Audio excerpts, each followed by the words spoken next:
And welcome back to a fun video in the cage. Yes, to protect us from all the bugs and stuff that are outside the cage. Doesn't protect from mites. And yes, if you watched a couple of my other videos, mites have wiped out a lot of the tomatoes. We have fought back, but they keep coming back. Yeah, like that leaf there is completely destroyed by mites. Invisible little bugs that look like spiders, I know. Anyway, in this video, we're going to go through the difference with the KRATKY Hydroponics, which is water in a bucket, and the roots go through, well, it's hydroponic solution in a bucket, I should say, not just water. And you have like a mesh pot, and you have your roots down the bottom. You only really need to fill that up once, and the plant will pretty much just use all that nutrients and all that water for its life. So it is like the lowest maintenance ever in hydroponics. Check the pH, check your solution, pop your plant in there, ignore it.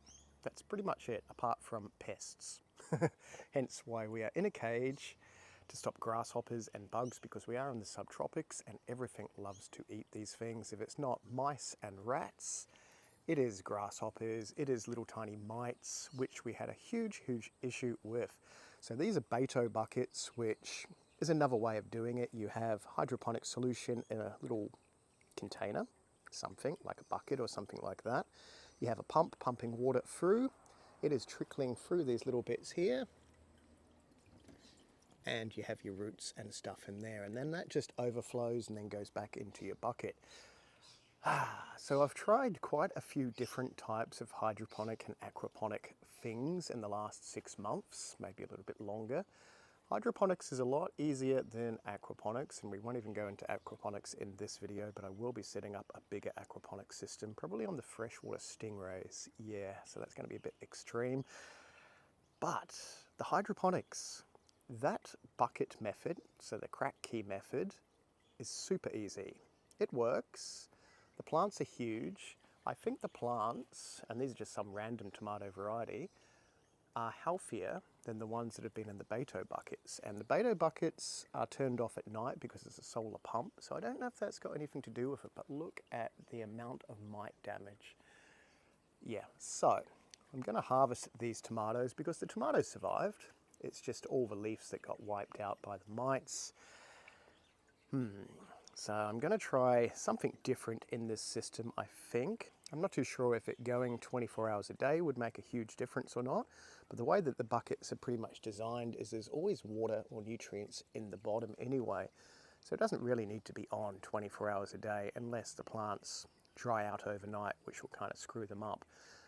Seems to be working fine though. It's never dry, and as I showed you before, we have lots of roots.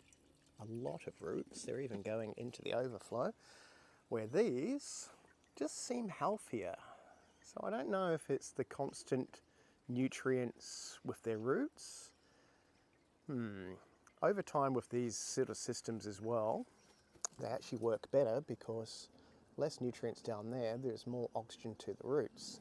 So I don't know if that is got a lot to play with this system over that system, but it's just interesting. They are in the same location, they get the same amount of light, obviously, same elements and all that. But yeah, the mites just wiped these out. Didn't really wipe these out too much, and you can see mite damage on some of the leaves. So I'm erring towards this system being more manageable, at least where I live, compared to this. Anyway, I'm going to harvest these and we're going to plant some different stuff in these bato buckets. I'd probably say that's a success for minimum amount of work. With pests and everything, we managed to get that many tomatoes. They're a little bit small. I don't know what variety they are because I've lost a tag and generally don't care what variety they are, but obviously they're not huge. Yeah, and they are some special variety, but I managed to get all of those out of the bato buckets and all of these out of the buckets. So, yeah, these were planted a lot later as well. So I don't know if that has anything to do with the fact that the mites haven't wiped these out yet, but there are a lot of tomatoes developing. There's some there, obviously. More over there, and I'm sure there'll be more as well. These ones were on the other system, got completely wiped out by mites, but we do have more developing. So I think they'll be fine. Now that I've taken that off, we can see the roots. Oh, they're kind of a little bit mingy, aren't they? That's interesting. So you got your long runner roots, and then most of the roots were down there. So I think maybe the mites destroying all the leaves have pretty much just half destroyed the plants. I'll check one or two of these other ones out, but I suspect the roots are all going to be kind of the same. Yeah, there we go. Oh, they're a little bit better on this one. Just big roots coming down, and then all the roots that are in the water. So good thing with these systems is you get a lot of oxygen to the roots, so it's not like just growing it in water or anything like that. They all look kind of the same. Okay, now that that is all sorted, I am not entirely sure what I'm going to grow in these. I do have some pepper plants that have been butchered by mites. Not entirely sure. We're going to jump again. Okay, no more tomato plants, but we do have some pepper plants or chili plants. These are in another system, so I'm going to try these out in the bato buckets. So everything has been redone. There are their little roots there in the bottom. So hopefully they will do the same and just manage to work their way down into the solution. Otherwise, we have lost our sun because there is a massive, massive storm about to hit.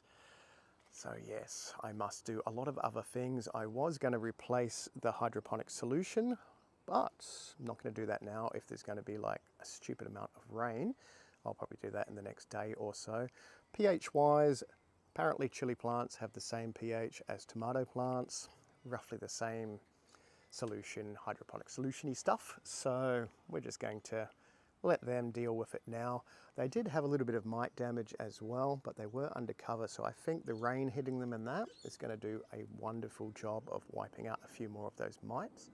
Oh, and we just heard thunder then. Was that a plane? What's a plane? Okay, not thunder, false alarm. But I think this system here, obviously a lot better. I know, I keep saying that. Comment down below if you've tried this system and that system.